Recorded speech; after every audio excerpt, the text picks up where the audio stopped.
ఈ 9th week లో రాము Rathod self eliminate అవ్వడం జరిగింది.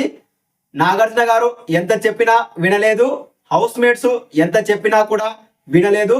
ఇక చేసేది ఏమీ లేక రాము రాథోడ్ను ఈ వారం ఎలిమినేట్ చేయాల్సి వచ్చింది. మరి ఒకవేళ రాము రాథోడు సెల్ఫ్ ఎలిమినేట్ కాకుండా ఉంటే తను సేఫ్ అయ్యేవాడా అంటే నిజానికి ఈ వారం ఎలిమినేషన్ విషయంలో బిగ్ బాస్ మొదట్లో ఒక ప్లాన్ చేశారు.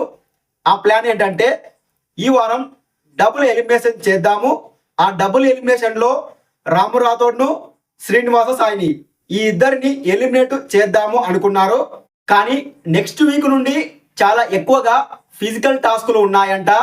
అందుకే ఈ వారం డబుల్ ఎలిమినేషన్ వద్దు, కేవలం సింగిల్ ఎలిమినేషనే చేద్దాము అని ప్లాన్ మార్చారంట. డబుల్ ఎలిమినేషన్ నుండి సింగిల్ ఎలిమినేషన్కు. ఆ సింగిల్ ఎలిమినేషన్ కూడా శ్రీనివాస సాయిని చేద్దాము అనుకున్నారంట. శ్రీనివాస సాయి ఏవీనే రెడీ చేశారంట. కానీ సాటర్డే షూటింగ్ స్టార్ట్ అవ్వగానే రాము రాథోడ్ నేను బిగ్ బాస్ హౌస్లో ఉండలేకపోతున్నా, నన్ను పంపించండి అని మరీ అనడంతో ఇక చేసేది ఏమీ లేక శ్రీనివాస సాయికి బదులు రాము రాథోడ్ను ఈ వారం ఎలిమినేట్ చేయాల్సి వచ్చింది. ఒకవేళ రాము రాథోడ్ సెల్ఫ్ ఎలిమినేట్ కాకపోయి ఉంటే తను హౌస్లోనే ఉండేవాడు, శ్రీనివాస సాయి ఈ వారం ఎలిమినేట్ అయ్యేవాడు.